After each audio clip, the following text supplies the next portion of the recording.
A gente vai escolher qual caminho que o Brasil vai ter daqui pra frente. Esse caminho que a gente está vendo de ruína, um caminho de trevas, um caminho de perseguição, de ódio, de briga, ou um caminho da prosperidade, que é o que nós vamos propor, é um caminho de segurança pública de verdade, de libertar as pessoas que estão hoje vivendo sob o domínio de milícias, de traficantes, de um governo paralelo de crime organizado.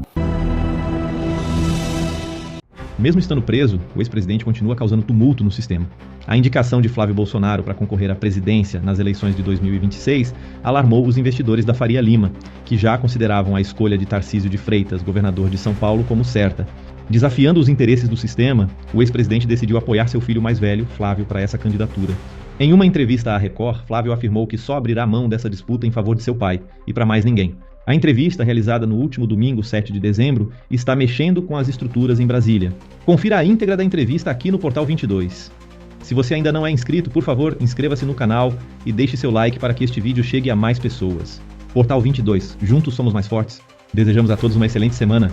E se você está pronto, vamos começar. E após o anúncio da pré-candidatura à presidência da República, essa é a primeira entrevista exclusiva do senador Flávio Bolsonaro. A pergunta se impõe. Você disse que teria um preço para desistir da candidatura. Qual é esse preço?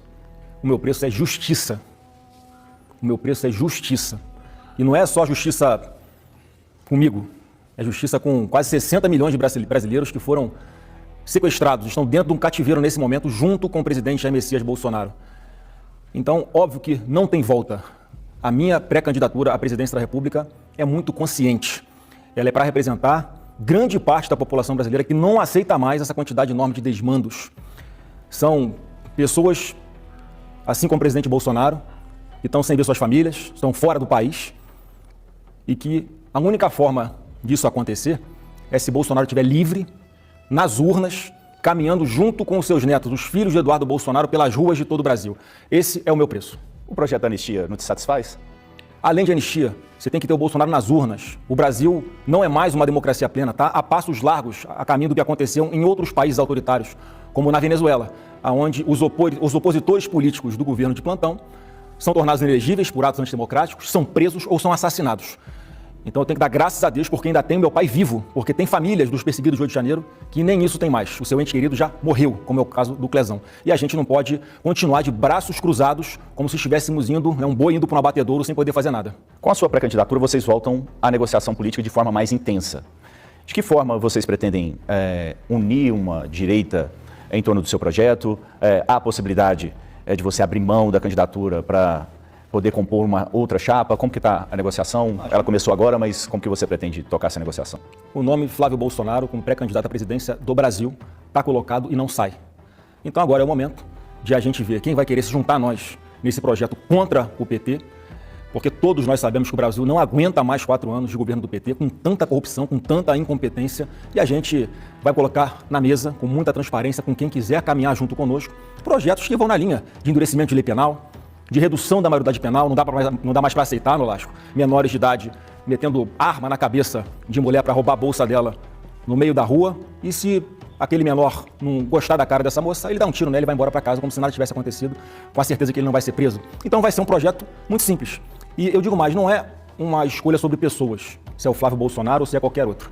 A gente vai escolher qual caminho que o Brasil vai ter daqui para frente. Esse caminho que a gente está vendo de ruína, um caminho de trevas, um caminho de perseguição, de ódio, de briga, ou um caminho da prosperidade, que é o que nós vamos propor. É um caminho de segurança pública de verdade, de libertar as pessoas que estão hoje vivendo sob domínio de milícias, de traficantes, de um governo paralelo de crime organizado. Se nós vamos tirar essas pessoas desse cativeiro que elas estão hoje, ou se vai permanecer do jeito que está. Se nós vamos nos aproximar de democracias, de trazer investimentos de fora para dentro, ou se vamos continuar com o atual governo que manda o seu vice-presidente da República ir na posse de um integrante de uma organização terrorista chamada Hezbollah lá no Oriente Médio. Então está muito fácil de você saber para qual lado você vai. Por isso eu estou convidando todos aqueles outros partidos que queiram caminhar conosco, que esse vai ser o projeto que nós vamos botar na mesa, porque eu vou ser duro na segurança pública. Eu sou uma pessoa centrada, eu sou uma pessoa ponderada, eu conheço Brasília, eu sei fazer política, mas eu também sei ser Baygon quando me interessa. Você vai lembrar qual que é o lema do Baygon, né? Terrível contra os insetos. Só contra os insetos, mas se precisar eu sei fazer. Bom, o que se coloca é de que o presidente Lula teria uma boa vantagem quando se coloca o seu nome à presidência da República. Como que você pretende reduzir essa diferença e pretende ser um nome competitivo para poder derrotar o presidente Lula nas eleições do ano que vem? Meu nome já é altamente competitivo. O que as pesquisas hoje, todas que tiveram até agora, foram antes do anúncio da minha pré-candidatura. Então não valem absolutamente nada, como tentaram fazer no dia de hoje, ontem e hoje, que seria uma pesquisa já considerando o lançamento da minha pré-candidatura. Então, não tem nenhuma pesquisa ainda que tenha sido feita, tenha sido iniciada após o lançamento da minha pré-candidatura. E o que eu tenho para falar é o seguinte, como é que é uma candidatura que larga aí, segundo o próprio Datafolha, né, que eu tenho todas as ressalvas com relação à metodologia que eles usam, dá 37% para Flávio Bolsonaro, essa candidatura é inviável. O Jair Bolsonaro, na mesma época, lá em 2022, os mesmos institutos de pesquisa davam uma vantagem ainda maior de Lula sobre Jair Bolsonaro. Então a minha estratégia é trazer a verdade, que para a gente é muito simples, é mostrar a verdade com a visibilidade que nós vamos ter agora, com a colocação do meu nome como pré-candidato à presidência da República, e vamos comparar com esse governo mentiroso. Eu vou fazer de tudo, mais uma vez, eu quero ser a luz nesse processo. E o inseto só ataca a luz, o inseto não ataca uma lâmpada apagada, porque o brilho da luz tira da escuridão todas essas trevas, traz a verdade. E é o que eu vou fazer com isso, porque eu não vou deixar o pai da mentira continuar governando esse país. Você acha que é possível formar uma aliança, grande aliança da direita, com partidos como o PSD e outros partidos da direita, progressistas, União Brasil? Você acha que é possível atrair para o seu nome todo esse apoio? Eu acho que é altamente possível e eu acho que é o racional a ser feito.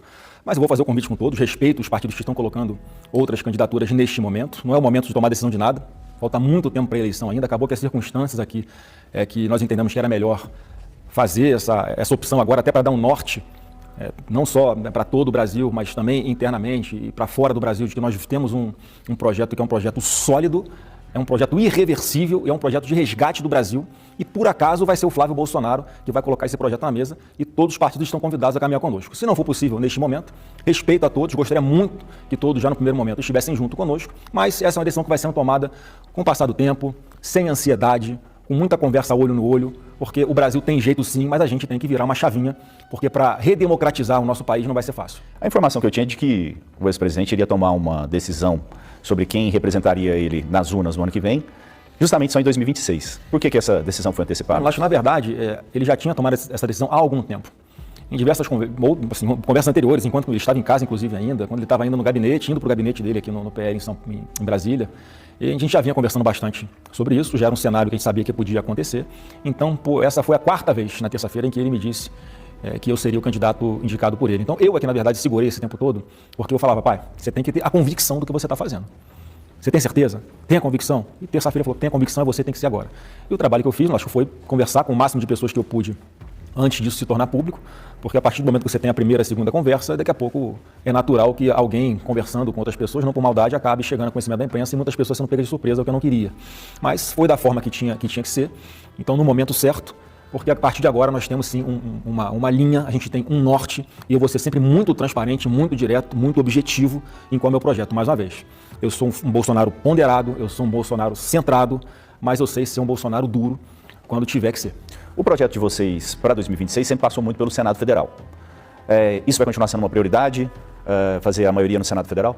Lógico, a presidência da República, para mim, é a cereja do bolo apenas. O bolo são os deputados e são os senadores. Não adianta você sentar na cadeira de presidente da República se você não tiver a Câmara e o Senado. Então essa vai ser uma eleição mais do que nunca, que nós vamos insistir. E isso também, eu acho que os partidos têm que começar a colocar isso na balança, se vão inicialmente querer caminhar conosco ou se vão querer lançar os seus próprios nomes. Porque nós vamos para uma campanha, eu vou para uma campanha pedindo voto para mim, se eu for escolhido pelo partido na convenção. Essa é uma formalidade que eu tenho que cumprir, eu não posso falar que eu sou candidato, eu sou um pré-candidato à presidência da República. Então a minha campanha vai ser junto com os nossos candidatos a deputado federal, deputado estadual e governadores. Nós temos mais de 15 palanques de governadores de centro-direita, que não necessariamente estão no PL e que vão ser muito importantes, não só para o nosso projeto nacional, mas também para os projetos locais que nós comecemos a andar juntos desde o início da campanha. Tarcísio de Freitas, governador de São Paulo, qual que é o papel que ele vai ter? Talvez seja um dos principais papéis nas eleições de 2026. Porque São Paulo é o maior colégio eleitoral do Brasil, é o estado com maior importância em questão de PIB e em geração de empregos, é uma potência, né? O orçamento de São Paulo só fica abaixo do orçamento da União. E o Tarcísio é um craque, o Tarcísio é o camisa 10 dessa seleção, desse time que nós temos. E eu confio muito que nós vamos começar a ganhar essa eleição lá em 26, a partir de São Paulo. Com o Tarcísio no palanque, com a aprovação maravilhosa que ele tem, com o trabalho maravilhoso e bem avaliado que ele tem, o time dele ali qualificado, eu não tenho nenhuma dúvida que nós vamos partir de uma diferença ainda maior em relação ao PT nas eleições de 26 do que nas eleições de 2022. Então o Tarcísio é uma peça fundamental nessa engrenagem. Tive contato com ele, foi a primeira pessoa com quem eu falei antes de começar a falar para outras pessoas qual tinha sido a decisão do presidente Bolsonaro. E comigo, ele foi absolutamente transparente, direto, pode contar, estamos juntos. Eu não vou ficar cobrando do Tarcísio que ele se manifeste publicamente, porque ele já falou por várias vezes que o objetivo dele é ser candidato à reeleição no governo de São Paulo. Após essa conversa, ficou pacificado que o governador vai disputar a reeleição e você a presidência da República? Como que foi essa conversa? Não, no meu entendimento, sim. Que foi o que ele sempre falou de público e o que ele falou para mim também, em particular. E ele tem essa consciência da importância do papel dele nessas eleições. E a partir do momento que o presidente Bolsonaro tomou esta decisão, e não foi uma coisa assodada, foi muito pensado, foi muito refletido. Ele, como sempre fez, eu tenho a convicção de que ele vai seguir aí o feeling do presidente Bolsonaro, que é o mesmo feeling que levou o Tarcísio a ser governador de São Paulo, um carioca flamenguista que ninguém acreditava que tinha um perfil para ser. Ele não só se elegeu junto com o Bolsonaro, mas está dando uma aula de como governar um estado importante na nossa nação. Há uma disputa de protagonismo pelos bolsonarismo, dentro do bolsonarismo, também de protagonismo tanto seu quanto da ex-primeira-dama Michele Bolsonaro. Como que foi a conversa com ela? Não, ela está satisfeita também em ter um outro papel dentro da disputa do ano que vem? Ela tinha aspirações de ser a candidata? Bom, em primeiro lugar, não tem nenhuma disputa por protagonismo dentro da família, né? Com Michele, pelo contrário, minha relação com ela sempre foi maravilhosa, talvez a melhor relação junto aos outros filhos, aos meus irmãos. A minha relação com a Michele sempre foi muito transparente, muito direta, a gente conversa quando tem que conversar. E ela tem um papel fundamental no estudo também. Ela simplesmente fundou, a partir de 2019, o maior movimento político de mulheres do Brasil. Não à toa, ela é a presidente nacional do PL Mulher, aonde ela vai levando a mensagem do presidente Bolsonaro, defendendo os mesmos princípios que ele trouxe de público, e foi esse movimento que o Bolsonaro iniciou, que despertou uma direita que era envergonhada em todo o Brasil. Então as pessoas têm orgulho de falar: eu sou de direita, eu sou conservador, eu defendo o livre mercado. E isso que a Michele faz muito bem com o público feminino. Ela fala bem, ela se coloca bem, ela tem a sua credibilidade. Eu vou contar muito com ela daqui até o dia da vitória, que nós vamos estar juntos comemorando o resgate do Brasil com Flávio Bolsonaro, se Deus quiser, eleito presidente da República. O que você tem a dizer às pessoas que, logo que o seu nome foi colocado, disseram: não, essa é uma candidatura, é um balão de ensaio? Cara, sinto que elas estão redondamente enganadas, não tem balão de ensaio.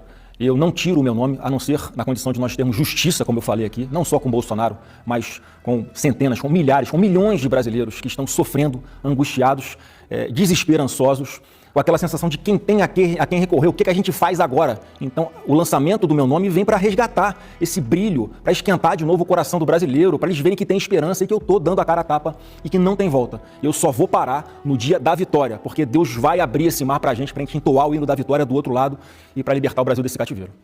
Obrigado, senador, pela entrevista. Obrigado.